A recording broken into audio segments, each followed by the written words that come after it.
voltamos. Vocês perceberam que nós voltamos?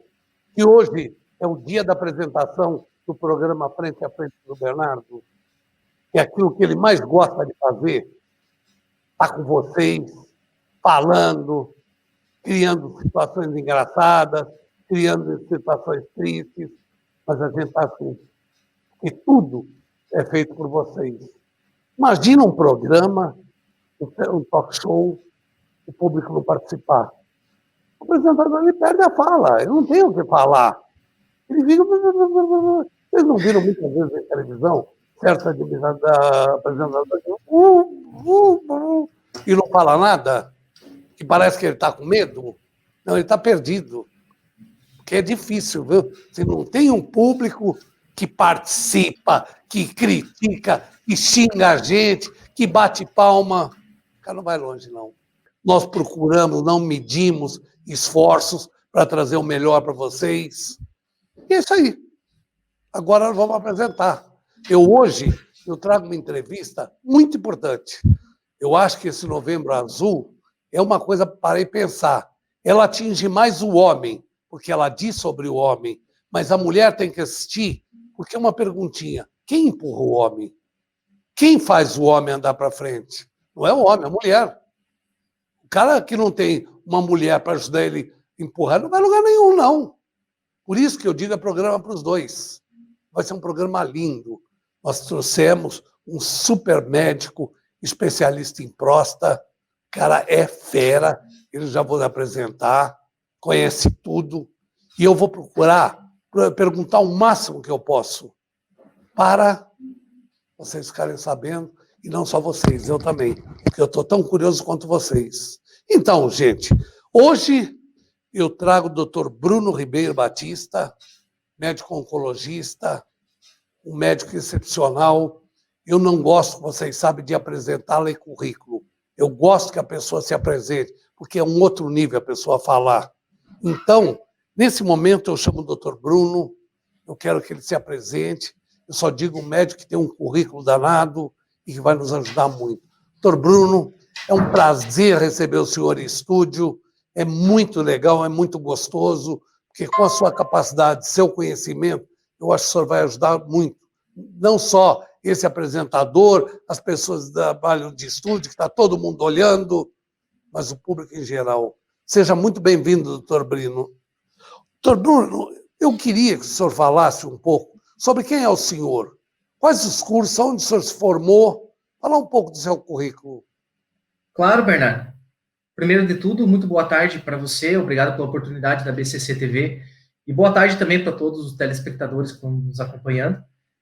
Eu me chamo Bruno Batista, sou oncologista em Curitiba, trabalho no Centro de Oncologia do Paraná. Fiz a minha formação de medicina na PUC, a minha residência fiz no Hospital de Clínicas da Universidade Federal do Paraná, e atualmente eu faço pesquisa com biomarcadores e terapia personalizada na PUC, no programa de pós-graduação em tecnologia em saúde. Então, brevemente, é mais ou menos isso. Eu também não gosto muito de ficar falando sobre currículo, eu prefiro muito mais interações, né?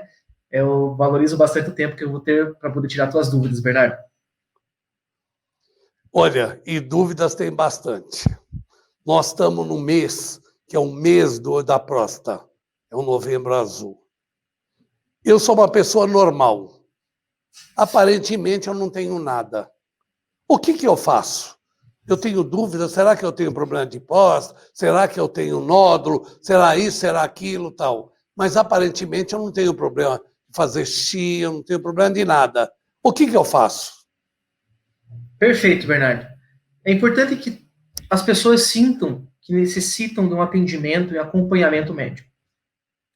Especificamente para o Novembro Azul, que é a saúde masculina e próstata, nós dizemos que os homens precisam de atendimento a partir dos 50 anos de idade para buscar e tentar diagnosticar precocemente câncer de próstata. Existem diretrizes específicas, né? E a diretriz da Sociedade Brasileira de Urologia fala que a partir dos 50 anos é interessante que seja realizado algum exame, no caso, o PSA, que é um exame de sangue mesmo, e uma consulta médica para buscar sintomas para homens. Caso o homem tenha um histórico familiar de câncer de próstata, ou seja, algum parente que tenha tido, principalmente de primeiro e segundo grau, a gente tem que começar, às vezes, um pouco mais cedo. Então, digamos que eu tenho um parente próximo meu que teve um câncer de próstata antes dos 60 anos de idade, eu vou indicar que seja feito um segmento mais precoce, às vezes a partir dos 45 anos de idade, com exames. Se a pessoa não sente nada, Bernardo, mesmo assim, ela precisa ir para o médico, porque às vezes ela não consegue perceber os sintomas. E uma consulta médica, um acompanhamento, fará com que o médico descubra algumas coisas que a pessoa nem tinha percebido. Às vezes a pessoa está perdendo sangue nas fezes, isso é totalmente assintomático, né? E só porque você não sente nada, não quer dizer que não exista nada. E uma atenção especializada consegue enxergar e trazer à luz alguns sintomas até então despercebidos. Ainda mais urinário, né? Porque, veja, às vezes a pessoa já está um bom tempo urinando com um jato um pouquinho mais fraco, que ela não chega a perceber que o jato está fraco. Então, tem algumas perguntas-chave que nós, especialistas, fazemos, que são, digamos assim, maneiras que a gente tem de diagnosticar e perceber algumas coisas que são achados precoces de várias doenças, incluindo o câncer de próstata. Bom, é necessário, a pessoa tem que saber, chegou 50 anos, tem que procurar um médico, sentido ou no sentido, ela tem que fazer, porque esse exame pode ser a salvação da vida dele. Existem nódulos pequenos que não chegam a incomodar, mas o nódulo está lá crescendo. Uma hora vira coisa ruim. É isso, doutor? Veja, o câncer de próstata, isso é importante a gente saber diferenciar, né? O que é uma hiperplasia benigna e o que é um câncer. Então, digamos que a pessoa tem um nódulo na próstata. Esse nódulo, ele já nasce como hiperplasia, digamos assim, ou ele já nasce como câncer, e daí ele vai crescendo. Se a pessoa tem uma hiperplasia benigna, ou seja, uma alteração benigna da próstata, porque ela ficou inchada, isso aí não vira câncer. O que pode acontecer é o câncer que era microscópico, ele crescendo cada vez mais, se espalha para fora da próstata e começa a fazer metástases. O objetivo que a gente tem com essa campanha e o objetivo de ter as pessoas o mais precocemente possível em atendimento é que a gente faça o diagnóstico de câncer de próstata o mais breve possível e que a gente possa atuar também em alguns fatores de risco que são predisponentes para câncer em geral. O senhor falou hiperplasia, como que fala? Hiperplasia prostática benigna. Hiperplasia. O que é? Seria alguma coisa parecida com nódulo, mas que é benigna? Ou é outra coisa? A hiperplasia prostática benigna é uma alteração benigna da próstata, que ela acontece porque a próstata do homem, ela tem o tamanho de uma noz, como se fosse aquela noz que a gente vê, noz americana, né? Ela tem por volta ali de 40 a 50 gramas, ali no máximo.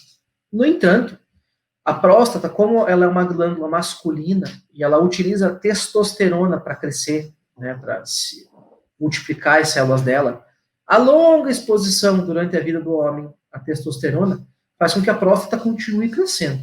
É um órgão que ele pode aumentar de tamanho, e daí, se ele aumentar de tamanho de uma maneira descontrolada, ela pode virar hiperplasia prostática. Basicamente. Aí é cancerosa. Não, isso aí é só próstata, ainda não. Próstata inchada. Então, popularmente conhecido como próstata inchada. E o sintoma principal disso é um jato urinário fraco e uma dificuldade de terminar de fazer a micção. Demora muito tempo para urinar. Então, o homem demorava 30 segundos, depois começou a demorar 1 minuto e meio. Isso aí é porque a próstata... Veja, a próstata é uma glândula masculina. Ela fica abaixo da bexiga. A função dela é produzir o líquido seminal, que é basicamente o principal volume do sêmen. Ela, com o tempo, pode dilatar. A questão é que a uretra, que é por onde é o caminho que tem da bexiga, né, por onde vai passar a urina para fora do corpo, ela passa por dentro da próstata. Ah, é? Sim. A próstata abraça completamente a uretra. É por esse motivo que alguns tratamentos podem ser feitos pelo canal da uretra. você não precisa, digamos, fazer uma cirurgia aberta para tratar uma hiperplasia prostática benigna, né? Porque a hiperplasia prostática, ela começa a crescer a próstata, só que ela também cresce, digamos assim, concentricamente. Ela começa a espremer o canal da urina, que é a uretra. Espremendo o canal da urina, você tem dificuldades para urinar. Isso tudo pode ser uma doença benigna. Mas veja, pode ser. Qualquer sintoma, por exemplo, é um sintoma importante. Se a pessoa tem ardência para urinar, jato fraco, nós não conseguimos bater o martelo que isso é hiperplasia benigna, porque isso pode ser sintoma de câncer de próstata aparecendo. Então, por isso que é tão importante que a pessoa tenha qualquer sintoma, vá ao médico, né? Então, o Novembro Azul não é só de, digamos assim, exame de PSA. Eu acho que o Novembro Azul é para mostrar para as pessoas, olha, você precisa ir ver isso. Não deixe para amanhã. Ainda mais nos tempos de pandemia, Bernardo. A gente tem pessoas extremamente preocupadas com o coronavírus, que sabidamente vai embora. Olhe, mais ou menos tempo, não sei quanto tempo, pode ser anos, não sei, mas esse vírus vai embora. A questão é, câncer faz parte da humanidade, ele já existe desde as múmias. Isso aí não vai deixar de existir. E as pessoas estão fazendo diagnósticos tardios de câncer. Ela está em casa, às vezes, muito doente. Eu concedi até uma outra entrevista recente e eu comentei. Eu tratava meus pacientes no consultório. Agora eu estou precisando tratar na UTI. Tem coisa errada. Tem coisa errada. Isso daí é porque as pessoas estavam com sintomas muito tempo em casa. Esse Novembro Azul tem mais importância que os outros. Porque as pessoas estão em casa com sintomas. Isso é muito preocupante. Queria lhe fazer uma pergunta bem de leigo, porque a pergunta eu vou fazer, mas eu estou fazendo em nome de milhares de pessoas. O que eu sinto? Quais são os principais sintomas para me mostrarem que eu tenho que procurar um médico? Perfeito, muito bem. Além de você ter um médico, uma pessoa de confiança que você deve procurar a qualquer sintoma, né? E a partir dos 50 anos tem algumas coisas que você vai atrás. Eu diria que para a questão urinária, o mais comum que se tem, né, de alteração o pessoal comenta que precisa ir muitas vezes no banheiro à noite. Isso chama-se nictúria. A pessoa vai várias vezes no banheiro à noite. É comum da idade. Tá? Além disso, outro achado muito comum que a gente tem com alteração de próstata é uma ardência no canal e uma dificuldade de terminar, de fazer a micção. Então, a gente fala que tem um gotejamento terminal. O homem, quando termina de urinar, ele fica sempre saindo gotinhas, e várias gotinhas. Isso é alteração. Isso não é normal. Pode ser achado de doença benigna, mas, ao mesmo tempo, isso me indica que eu preciso investigar. Eu preciso ir atrás, tá? Isso tudo é alteração de próstata. Saber se é benigno ou maligno, cabe ao médico. Eu diria também que dor na bexiga, que é a dor lá no baixo ventre, ou também, de repente, uma alteração para fazer cocô, pode ser um sintoma de câncer de próstata. Ou também uma interfere também? Pode, porque é lá embaixo, né, bem na pelve que se localiza a próstata. E como você faz o exame do toque retal? O toque retal, ele funciona para a gente poder saber a textura da próstata. O objetivo é você conseguir entender como é que ela está, e ela está colada no reto. É por isso que é o toque retal. Então, a gente aperta ali para poder sentir qual que é a textura da próstata. Se essa próstata está crescendo demais, ela pode invadir o reto. Então, mesmo sintomas para evacuar podem ser secundários ao câncer de próstata. Veja, isso em casos tardios, é claro. Mais avançado. Perfeito. Outros casos mais avançados podem ser diagnosticados já com metástase. E o sítio mais comum de ter metástases são os ossos, né? Então, se a pessoa apresenta dor óssea, né? É uma dor localizada, que ela piora, às vezes, com exercício ou posição, tá? Eu diria que esses são os sintomas mais comuns. Sintomas urinários, imagine aí qualquer que você imagine, incontinência urinária, urina presa, que é retenção urinária, dor para urinar, vai muitas vezes ao banheiro durante o dia. Eu tive pacientes que iam 20 vezes no banheiro enquanto estavam acordados, assim, meia e tarde. Doutor Bruno, uma outra coisa, o caminho. A pessoa vai no médico, o médico vai pedir um exame PSA, é um exame de sangue que vai mostrar um pouco da próstata. E depois, pelo resultado, o que o médico manda fazer? Se dá alguma alteração significativa nesse exame de próstata, o que se faz normalmente? Digamos que a pessoa não tenha sintoma nenhum, né? Ela está super bem, é um exame de rastreio. Ou seja, o popularmente conhecido como check-up. No check-up, se o PSA veio alterado, a primeira das coisas que a gente deve fazer é o exame de toque, porque ele é não invasivo, né? É um exame tranquilo de ser feito. Apesar de toda a mística que existe, os homens não sentem o desconforto, como se fala, né? É muito mais a dificuldade que tem de encarar a própria saúde, né, masculina. E eu também acredito que outro exame importante é o ultrassom, seja um ultrassom de abdômen, que a gente faz especificamente, eu peço para avaliação de próstata, ou às vezes até um exame de imagem mais apurado pode ser feito, como o exemplo da ressonância, ou ultrassom por via retal também. O exame de toque é imprescindível ou ele pode ser substituído por outros exames? O exame de toque não é 100% imprescindível. Digamos que a pessoa vá no check-up e o PSA veio normal. Então, o exame de toque não é obrigatório, ele é opcional. Ele pode ser feito, como pode não ser feito. Depende muito, por exemplo, se a pessoa tem fatores de risco que predisponham ao câncer. Aí vai ser uma discussão médico-paciente do que vai ser feito. No entanto, se o PSA vier alterado, ou se a pessoa tiver sintomas, eu diria que o toque é imprescindível. Eu acho que para o homem, não pelo exame em si, mas o fato de como o exame é feito, eu acho que o homem sente muita vergonha, certo? Eu acho que ele não... Eu nunca passei por isso, mas eu acho que o homem deve se sentir abaixo de zero, certo? Ser penetrado no ânus, mesmo médico, eu acho que é muito chocante, muito humilhante para o homem. Eu acho que por isso que muita gente se recusa a fazer o exame de toque. Veja, é uma questão muito cultural também. O povo latino, ele é muito sentimental mesmo, eu diria, enquanto que a gente tem outros povos, aí, como os povos germânicos, ou os povos também, os ingleses, né, eles são mais práticos.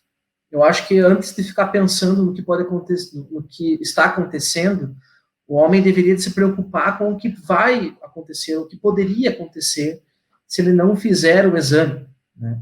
E até porque ele é um exame rápido, indolor, né? A única dor que pode sentir é no ego da pessoa, né? No orgulho. Mas esse orgulho é um problema, porque ele impede a pessoa de ir no médico. Não é só uma questão do toque, é uma questão que a pessoa não faz exame nenhum depois disso. Ela tem tanto medo que nem às vezes procura o médico. Se a pessoa se recusar a fazer o exame do toque, existem meios, outros exames, né, para serem feitos. Mas veja, mesmo os exames talvez precisem fazer o acesso pela via retal. É muito mais prático e o diagnóstico muito mais preciso. Então, o homem, eu acho que deve deixar o orgulho de lado, porque ele não está sozinho muitas vezes. Ele tem que pensar na perspectiva de que ele está ali pela família dele. Ele está lá porque ele, de repente, quer ficar mais tempo com os filhos, aproveitar os netos.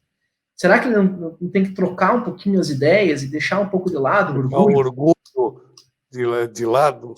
Eu vou contar, eu converso muito com amigos meus. Eu nunca passei por isso, nunca tive. Porque eu faço exame e nunca dá nada, o médico nunca, por mais o médico seja daquele que exige, ele nunca me pediu exame de toque. Às vezes ele manda fazer um exame paralelo, uma coisa qualquer, mas nunca. Agora, eu converso muito com amigos meus, tem amigos meus que fizeram o exame, jamais contou para a esposa ou contou para alguém. E parece brincadeira, mas é verdade. Muitos dizem, se minha esposa sabe que eu fiz exame de toque, ela me põe para fora de casa. A coisa não é assim, mas é o que as pessoas pensam. Veja, Bernardo, o preconceito e esse orgulho que a gente tem, que eu diria que é um orgulho besta, porque a pessoa se orgulha de uma coisa que não existe. O O que existe de verdade é a pessoa cuidando dos seus entes queridos, é o homem se sentindo empoderado e forte para continuar cuidando. Porque aquilo ali acontece no exame muito brevemente, né? E aquilo ali pode ajudar ele a curar uma doença. Pode ser o fator decisivo entre cura e uma doença incurável, que vai fazer metástase a longo prazo. E morte. E morte, né? Exatamente. Será que a pessoa não tem que deixar de lado o orgulho para poder pensar no bem maior que isso vai trazer para ele e para a família? Eu acho que tem que saber trocar um pouco disso. E o que você falou é verdade. O Novembro Azul precisa bater na tecla que o homem precisa se cuidar. E não é só o exame do toque. O homem precisa se cuidar como um todo. Porque eu sei de homens que têm lesão de pele e não vai no médico. Ele tem uma coisa na pele, né? E ele tem medo de ir no médico. Então, as mulheres estão anos-luz na nossa frente nesse quesito, em questão de autocuidado. Então, a mulher vai, ela não tem medo, ela faz exame. A mulher é muito mais corajosa. E só dizer uma coisa, a mulher tem filho.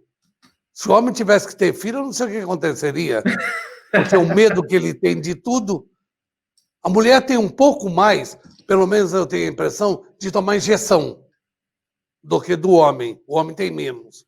Mas essa frase não é verdadeira. Porque o homem não tem medo, eu bato no peito, eu não tenho medo nenhum, eu vou lá, faço. Eu já vi muito amigo meu até desmaiar de tanto medo de tomar uma injeção ou tirar sangue para fazer um exame. Eu acho também que tem muito fator pessoal que tem que ser levado em conta. A gente não pode deixar de lado, assim, pensar só na doença, câncer de próstata, ou na doença XY, e esquecer quem é a pessoa que está na nossa frente. É importante sempre levar em consideração os fatores psicossociais que estão envolvidos, né? Então, se a pessoa se recusa terminantemente a fazer o exame, não quer dizer que você não possa buscar alternativas. É verdade. Talvez não seja a alternativa mais barata e nem a mais confortável, mas a gente tem que levar em conta com fatores biopsicossociais, né, na nossa consulta e ver a pessoa na nossa frente como um todo. Muito importante isso. É verdade. Doutor Bruno, eu vou lhe pedir um segundo, nós vamos fazer um pequeno break, mas nós já voltamos já. Meus amigos, 1 minuto.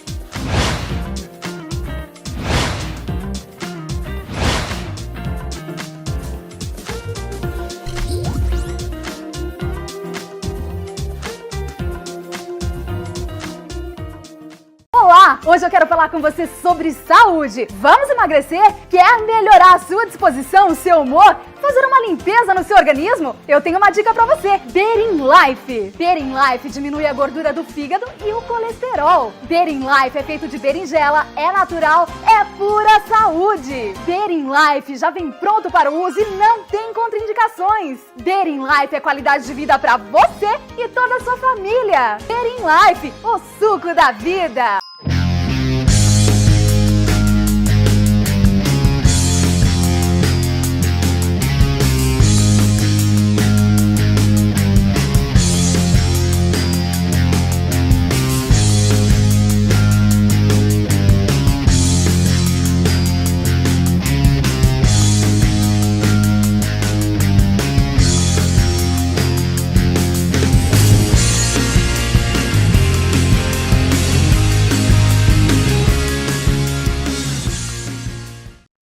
Olá, eu estou aqui para lhe apresentar Drogas, o início do fim, de autoria do Dr. Bernardo Campos Carvalho, advogado criminalista com mais de 35 anos de experiência na área. Sabemos que a informação é a maior prevenção.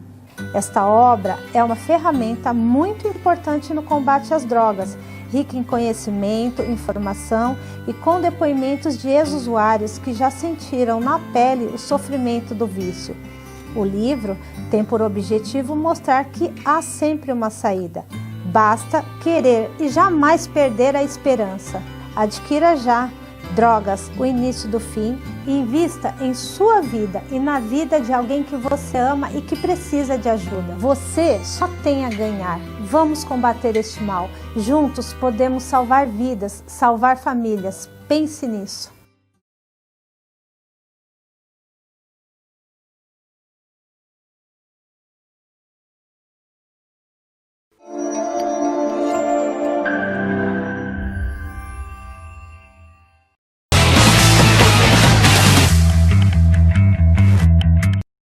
Então, falei para vocês que era rápido, foi rapidinho, não foi? 1h30. Ah, não? Que legal. Estou brincando com vocês. Que alegria muita estar com vocês. Eu sei que atrás dessa cama tem tanta gente assistindo que eu me sinto responsável. Eu tenho que levar alegria para vocês. Senão, vocês sabem o que fazem? Vocês me põem de quatro e me dão um chute na bunda. Não dá? Dá sim, se eu não falar direito. Bom, vamos deixar a brincadeira de lado. O senhor falou da idade. O homem com sintoma ou sem sintoma, com 50 anos, ele deve procurar um médico para fazer exame. É isso? Depende muito de cada caso, Bernardo. É muito bom você apontar isso. Porque se a pessoa tiver algum familiar próximo, ou de repente, se for de raça negra, a gente pode começar a fazer o rastreio mais cedo. Entre 40 e 45 anos também é aceitável, em alguns casos, fazer PSA, tá? E a gente ainda pode fazer também, dependendo do caso, PSA e toque. Isso varia muito, sabe, de paciente para paciente. Diria que, em geral, os 50 anos é um número meio, é um valor meio mágico, que dali não pode passar.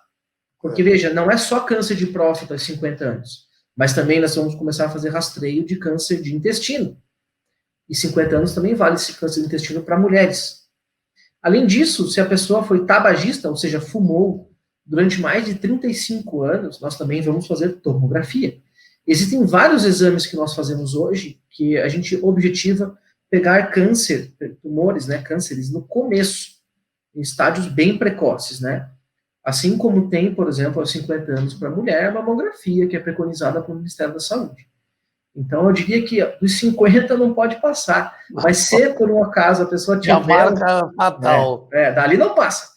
Mas eu acho que se a pessoa tiver algum médico de confiança, ela se sentir motivada, ela pode ir antes também. Eu acho que faz parte da pessoa do autocuidado, compreende? Não dá para você chegar aos seus 50 anos, os telespectadores que estão nos ouvindo. Não espere você chegar aos 50 anos para se cuidar. A pessoa tem que começar a se cuidar, sempre. Sempre. Não adianta você chegar lá depois de 50 anos e, virei a chave, agora eu vou me cuidar. Na verdade, a vida inteira a pessoa tem que se cuidar. Então, é muito importante, assim, que a pessoa já tenha algum médico ou alguma pessoa que ela confie, né? Preferencialmente, né? Não precisa ser um especialista de oncologia para fazer isso. O rastreio pode ser feito por outro médico, né? Médico de família, às vezes ginecologista, no caso para a mulher, urologista, né? Que é um médico que o homem vai mais comumente, mas também outro, né? Clínico geral, isso daí pode ser feito por um outro médico. É importante que a pessoa procure atendimento, né? Tem alguém, porque veja, pressão alta pode começar a partir dos 20 anos de idade. Né? Diabetes também é a mesma coisa. Hoje a gente tem um surto de obesidade na nossa população. Então é importante que a pessoa continue o segmento e continue indo. Não espere dar 50 anos, agora eu vou no médico. Pô, já devia ter ido, perdeu 20 anos quase. É verdade. O problema da próstata, a degeneração, o aumento, ela pode influir na potência sexual? Veja, a potência sexual, eu diria que é uma coisa multifatorial.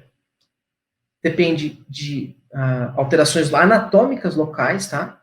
E o crescimento da próstata, digamos, discreto, não deve ter alterações neurológicas suficientes para destruir os nervos locais que fazem a ereção, que dão a potência.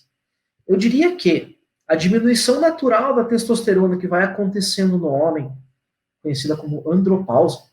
Ela não é que nem menopausa, que vai cair de repente, né? Ou cai um tanto, depois cai tudo. O homem vai perdendo lentamente a testosterona ao longo da vida. Isso faz com que ele tenha uma diminuição da libido, que é a vontade, o desejo sexual, e tem uma diminuição da ereção, dificulta isso, né? Mas em si, assim, as alterações da próstata não têm um potencial, digamos assim, de destruir nervos. É por isso que eu digo que são coisas multifatoriais. Às vezes, até fatores psicológicos envolvidos que dificultam que o homem tenha ereção. Se por um acaso essa for uma queixa, por exemplo, assim, puxa, o homem tinha ereção, o sujeito tinha ereção lá sempre que precisava, e de repente parou de ter. Puxa, acho que tem que ir no médico, com certeza. Tem que ver se não tem alguma alteração.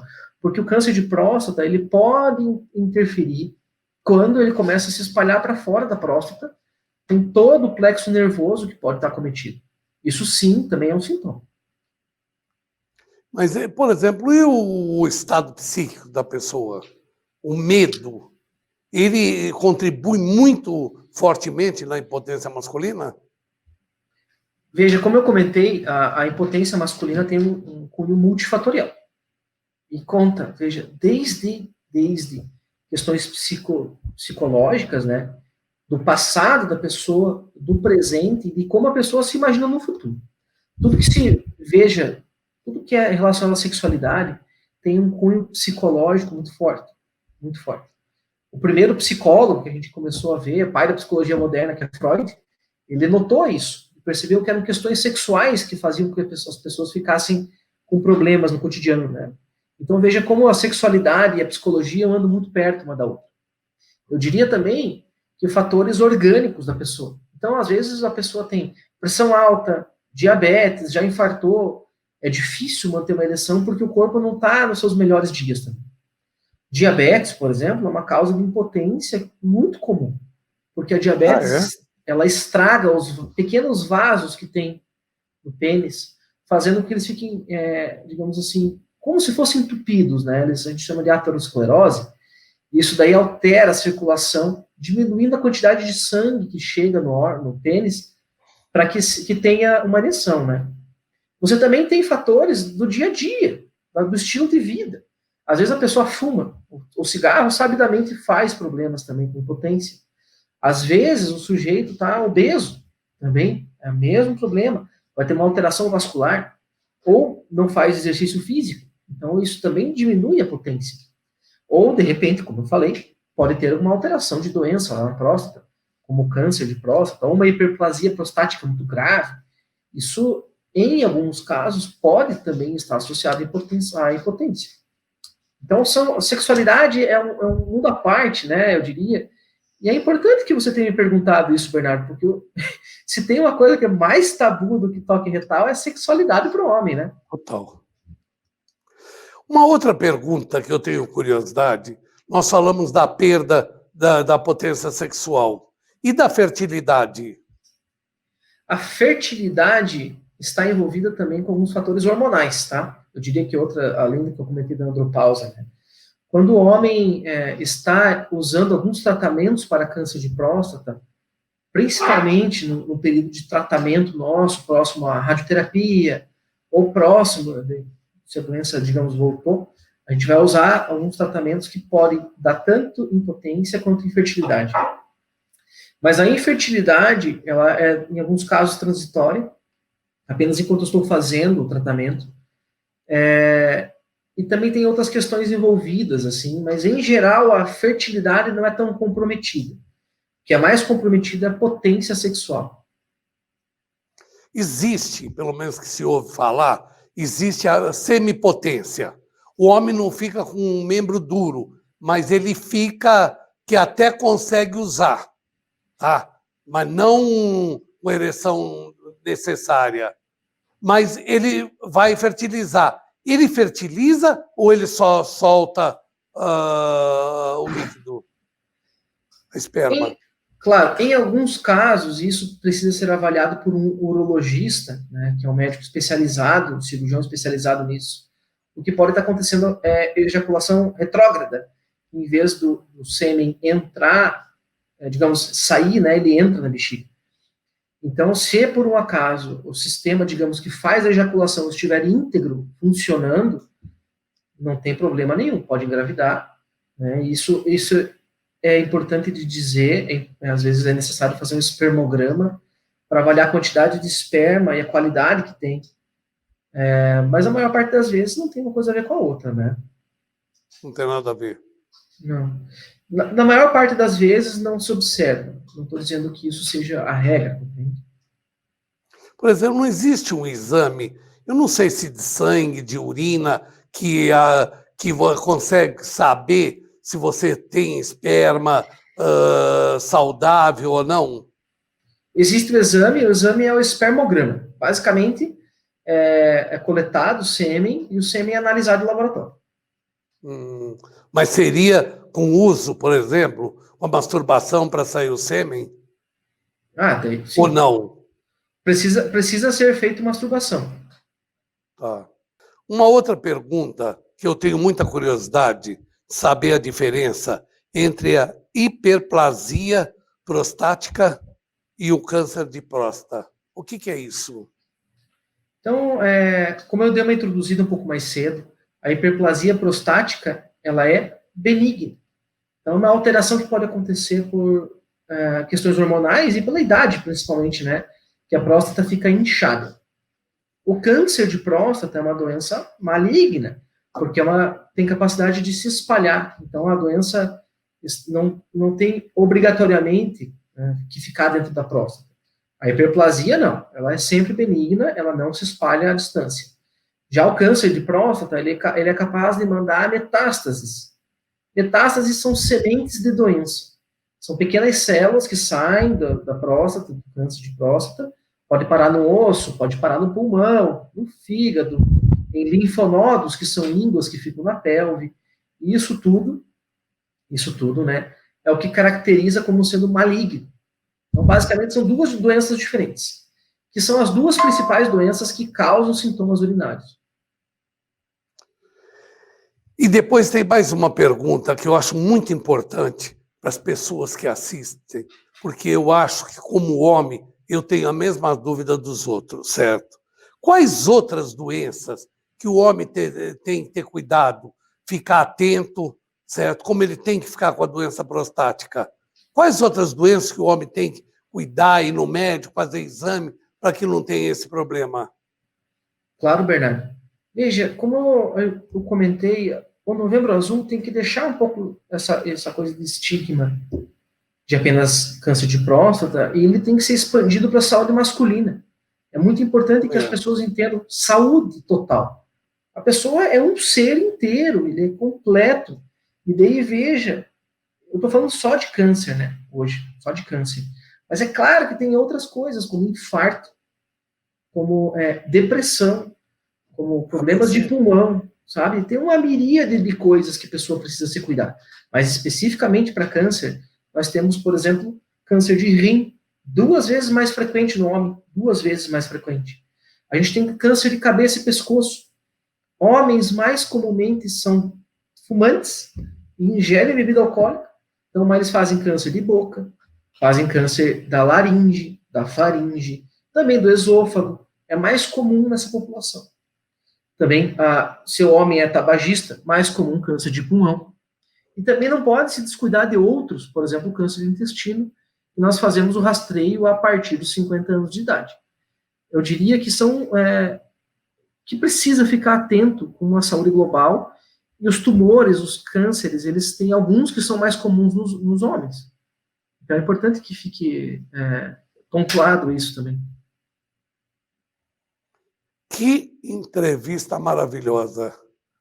Eu acho que nós atingimos o máximo de esclarecimento à curiosidade. Eu acho que ano passado nós tocamos em tudo. Doutor Bruno, como eu fiquei feliz com sua entrevista. Eu acho que essa entrevista vai ser um sucesso. Porque nós tivemos a felicidade de poder perguntar tudo aquilo que o homem tem vergonha, que não tem coragem de saber. Então, eu estou feliz da vida. Doutor Bruno, eu queria para comemorar isso, que eu estou abrindo o microfone para o senhor encerrar, dar seu endereço, dar uma mensagem final para o nosso público, que é grande. Muito obrigado, Bernardo, pela oportunidade, muito obrigado à BCC TV. Eu diria que nesse Novembro Azul, as pessoas que estejam assistindo esse programa sintam-se motivadas a procurar ajuda ao menor sintoma que tenham, que se sintam confortáveis, que se sintam seguras de ir ao médico. A pandemia, eu sei que deixou todos nós, assim, de um jeito totalmente nervoso, ansioso, mas saibam que isso tudo vai passar.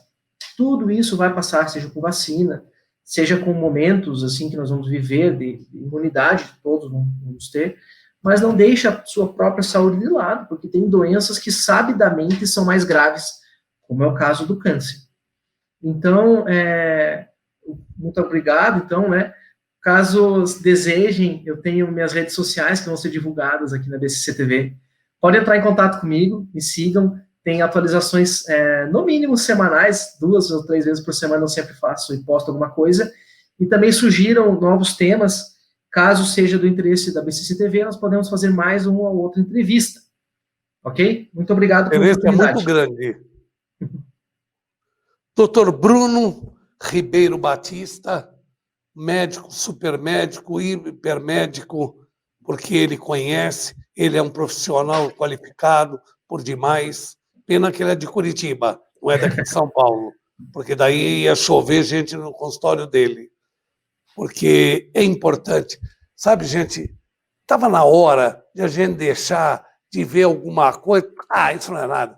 Não sei o quê. É a mamografia, para quê? Isso não faz. Isso está morrendo tanta gente cedo. Vamos levar a sério. Nós estamos no Novembro Azul. Pessoal, homem, mostre que você é homem, vai fazer exame, vai. Vamos levar muito a sério esse Novembro Azul. Vamos todos nós, vamos ocupar as clínicas, laboratórios, fazendo exame. E saiba que o toque de dedo do médico não é tão grave assim. Tem coisa que vai te deixar muito mais baixo do que isso. Isso pode fazer você viver. Ou você está querendo morrer logo? Faça. Sejam meus amigos e vamos cuidar disso. Mulher, na época da mamografia, tudo. Vamos fazer, vamos levar a responsabilidade. Agora saindo a vacina do coronavírus, vamos tomar, vamos parar com esse negócio, porque o político falou que não presta, o outro falou, então vamos deixar de tomar. Se é uma coisa aprovada até hoje, é que a vacina não faz mal. Eu perdi cunhada, eu perdi vários amigos com essa coronavírus. Mas vamos tomar, gente. Para de acreditar que não precisa, eu não vou tomar. É chinesa, é japonesa, é não sei o que lá. Toma. Eu, se aparecer a chinesa, eu tomo. Se aparecer a russa, eu tomo. Se aparecer a chinesa, mais ainda porque eu acredito. Americana, da Johnson & Johnson, da Pfizer. Gente, ninguém vai por uma vacina que não presta. Vamos ser responsáveis. Vamos cuidar da nossa família. Vamos ser gente. É isso que eu estou falando. Então, doutor Bruno, muito, mas muito obrigado, porque a sua entrevista vai ser muito importante. Acredito que vai bater recordes de audiência, porque o assunto é muito importante. Então, eu lhe agradeço demais, mas o senhor falou uma coisa, o senhor vai me desculpar, mas eu vou lhe chamar outra vez para a entrevista. Fora esse assunto, tem muita outra coisa. Eu gostei do senhor. Em meu nome, em nome da BCC International Television e do público que nos assiste, muito, mas muito obrigado. Gente, chegamos ao fim. O programa vai acabar, porque acabou. Agradeço a todo mundo, não só de São Paulo, de Minas, de Rio, mas o pessoal de Brasília, que tem muita audiência em Brasília. A todo brasileiro e a todos os estrangeiros que nos assistem na Índia, no Japão, em Osaka, Tóquio, e por aí vai. Kyoto, nós temos bastante gente que nos escreve. Todos que nos assistem, obrigado. Estamos juntos e vamos embora agora. Tchau. Um beijo.